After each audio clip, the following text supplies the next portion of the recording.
Umuwi ka na, hindi ka mabuti dito sa atin. Namumuro na talaga yung ambassador ng China, lalong-lalo na sa Senado. Sa gitna ng patuloy na panggigipit ng China sa West Philippine Sea, mismong Senate President Juan Miguel Zubiri na ang nanawagan kay Pangulong Bongbong Marcos na pauwiin na si Chinese Ambassador Wang Xilian dahil wala naman daw siyang nagawa para tugunan ang patuloy na pag-atake ng Chinese government sa ating mga tropa. Pati Senator G.V. Ejercito, pinababalik na rin sa China si Ambassador Wang. Ang message ko kay Ambassador Wei Chala, ni Puhaw. Okay. Ha? Dapat nga siya ang maging diplomatic line, no? Dapat ang maging linya to ease the tension because of the current circumstances. Kaya lang, ang nangyayari, siya pa'y nagbubuhos ng gasolina eh.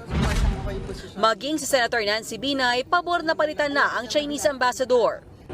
So baka mas maganda siguro na mas pwede silang magpadala na mas maayos yung mas madaling kausap.